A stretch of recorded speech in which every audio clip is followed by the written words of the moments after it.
केंद्र सरकार ने गुजरात की कोर्ट से कहा है कि वो उद्योगपति गौतम अडानी को अमेरिकी अदालत का समन तामील करे।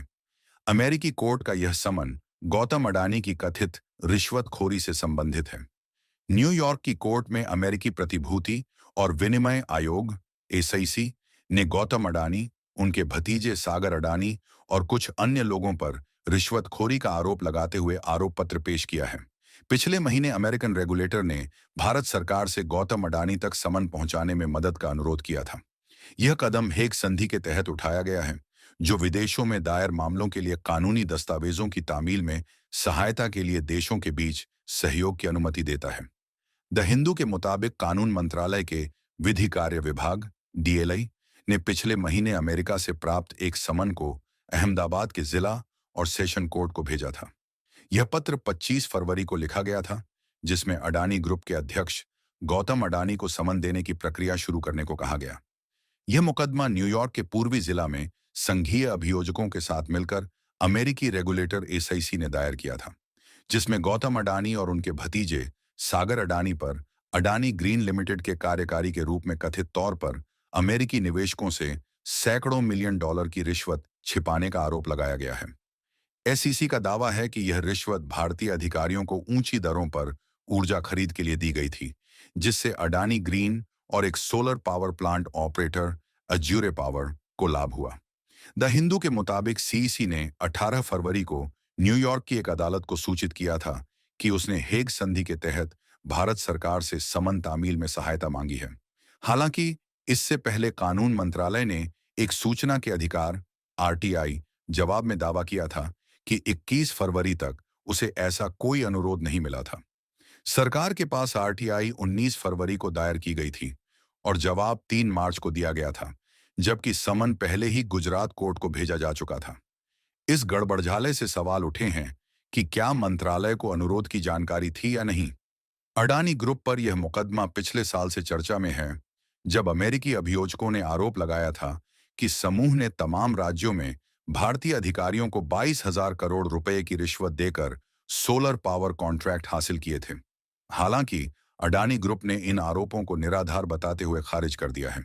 इस बीच अमेरिका में डोनाल्ड ट्रंप प्रशासन ने विदेशी भ्रष्टाचार निवारण अधिनियम एफसीपीए के प्रवर्तन को 10 फरवरी को 180 दिनों के लिए निलंबित कर दिया था, जिसके तहत अडानी पर आरोप लगाए गए थे। इससे समूह को उम्मीद है कि कानूनी कार्रवाई में देरी हो सकती है। भारत में इसका प्रचार भी खूब किया गया कि अडानी को अमेरिका में राहत मिल गई है, लेकिन वहां तो मुकदमा अपनी रफ्तार से चल रहा है और उसमें कोई बदलाव नहीं हुआ है। पिछले साल ब्रुकलिन के फेडरल अटॉर्नी ने एक आरोप पत्र पेश किया, जिसमें अडानी पर अधिकारियों को रिश्वत देने का आरोप लगाया गया था। कहा गया कि यह रिश्वत अडानी ग्रुप की सहायक कंपनी अडानी ग्रीन एनर्जी द्वारा उत्पादित बिजली खरीदने के लिए अधिकारियों को राजी करने के लिए दी गई थी। इस संबंध में कंपनी ने अमेरिकी निवेशकों को गुमराह किया है, जबकि कंपनी ने निवेशकों से लिखित में कहा था कि इस प्रोजेक्ट में उन्होंने किसी तरह की रिश्वत नहीं दी है, न ही किसी तरह के भ्रष्टाचार का सहारा लिया है। रॉयटर्स की एक रिपोर्ट के मुताबिक कि गौतम अडानी की कथित रिश्वत योजना का पूरा विवरण संघीय अभियोजकों के 54 पेज के आपराधिक अभियोग में दर्ज है। अडानी और उनके 7 सहयोगियों के बीच बड़े पैमाने पर इलेक्ट्रॉनिक संदेशों को पकड़ा गया। 2020 की शुरुआत में solar energy corporation of India ने अडानी ग्रीन एनर्जी को महत्व देना शुरू किया। सोलर एनर्जी कॉरपोरेशन ने एज्योर पावर ग्लोबल से भी 12 गीगावाट सौर ऊर्जा परियोजना के लिए कॉन्ट्रैक्ट किया। दोनों कंपनियों को बिजली बेचने से भविष्य में भारी मुनाफा होने वाला था। एसईसी के अनुसार सागर अडानी और एज्योर सीईओ ने उस समय इस देरी पर बेचैनी दिखाई और रिश्वत देने का संकेत दिया। एनक्रिप्टेड मैसेजिंग एप्लीकेशन व्हाट्सएप पर एज्योर सीईओ ने 24 नवंबर 2020 को लिखा कि स्थानीय बिजली कंपनियों को प्रेरित किया जा रहा है। सागर अडानी ने फरवरी 2021 में कथित तौर पर जवाब दिया, हाँ, लेकिन ऑप्टिक्स को कवर करना बहुत मुश्किल है। सागर अडानी ने एज्योर के सीईओ से कहा, जैसा कि आप जानते हैं, हमने इन मंजूरियों को आगे बढ़ाने के लिए प्रोत्साहन रिश्वत को दोगुना कर दिया है।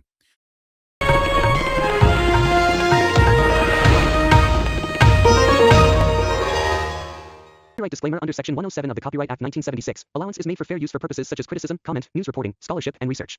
Fair use is a use permitted by copyright statute that might otherwise be infringing.